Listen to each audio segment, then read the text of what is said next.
Haleluya! Kembali kesenangan mendengar firman Tuhan menjadi bahagian umat yang percaya pada hari ini, Minggu 29 Juni 2025. Para pendengar renungan Oasis Fajar yang diberkati Tuhan, mari kita berdoa. Ya Allah, ya Tuhan kami menghampiri hadirat-Mu yang kudus. Sebab di hari yang khusus dan kudus ini, kembali kami dapat menikmati air kehidupan melalui firman-Mu. Terima kasih Tuhan. Demi nama Tuhan Yesus, kami berdoa. Amin.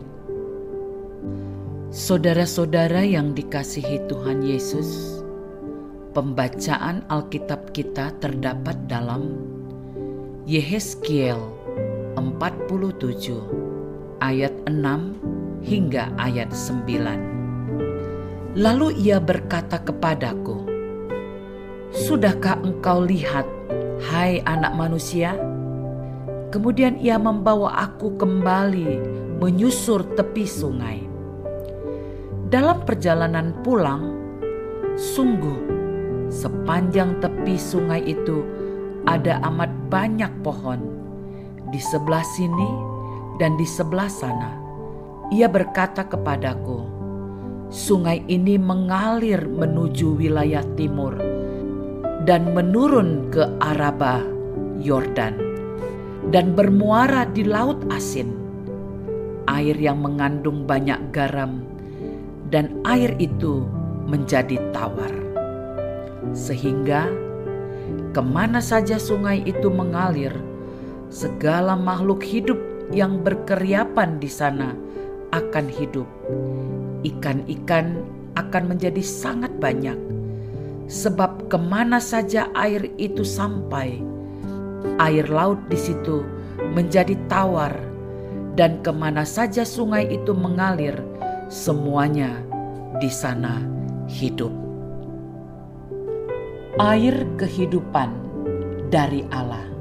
Inilah judul renungan Oasis Fajar hari ini. Ayat penekanan pada ayat ke-9 berkata, "Sehingga kemana saja sungai itu mengalir, segala makhluk hidup yang berkeriapan di sana akan hidup, dan ikan-ikan menjadi sangat banyak. Sebab kemana saja air itu sampai, air laut di situ menjadi tawar, dan kemana saja sungai itu mengalir, semuanya di sana hidup." Saudara-saudaraku yang kekasih, Yehezkiel adalah nabi yang hidup pada zaman pembuangan terjadi di Babel, di mana ia mendapat penglihatan dari Tuhan tentang sebuah sungai yang keluar dari bait Allah, yang menjadi simbol dan berkat dari pemulihan Allah. Kemudian Allah membawanya lagi keluar untuk melihat sungai ajaib yang melambangkan berkat Allah yang begitu melimpah. Dalam KBBI, kata melimpah diartikan sebagai berlebih-lebih, yang dapat disimpulkan bahwa berkat Allah tidak dapat kita hitung jumlahnya. Sungai yang mengalir menandakan di situ ada pemulihan bagi dunia yang penuh dengan dosa ini. Berbicara tentang air, maka air adalah kebutuhan pokok manusia. Sebab jika tidak mengkonsumsi air, bisa dipastikan bahwa manusia dan makhluk hidup lainnya akan mati.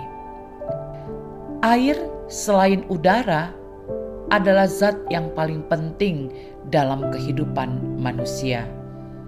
Bukan hanya manusia, tetapi juga bagi tumbuh-tumbuhan maupun hewan. Namun dalam hal ini, kita tidak hanya berbicara tentang air dalam satu pengertian saja, tetapi yang terpenting dari itu adalah air kehidupan yang berasal daripada Allah. Ketika kita tidak hidup menyatu dengan Allah, maka bisa dipastikan kehidupan rohani kita akan mati. Sebab di luar Tuhan, kita tidak bisa berbuat apa-apa. Lalu, yang menjadi pertanyaan, siapa yang dapat menjanjikan air kehidupan yang kekal? Ada satu pribadi yang dapat menjanjikan air kehidupan kekal itu, yaitu air kehidupan dari Allah. Air hidup seringkali merujuk pada mata air rohani atau sumber kehidupan dan pembaharuan. Tuhan menyebut dirinya sebagai sumber air yang hidup, yang menawarkan kehidupan kekal bagi mereka yang percaya kepadanya. Penegasan: hanya Tuhan Yesus saja yang dapat memberikan kehidupan yang kekal. Tidak ada satupun pribadi yang dapat menjamin hidup kita selain Yesus Kristus saja. Saudara-saudaraku, mari kita berdoa.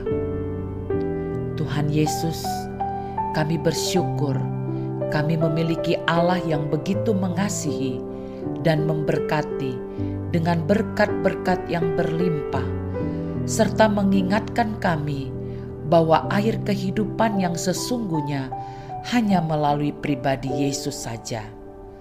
Dalam nama Tuhan Yesus, amin. Para pendengar renungan Oasis Fajar yang dikasihi Tuhan, inilah renungan hari ini. Tuhan memberkati kita. Amin.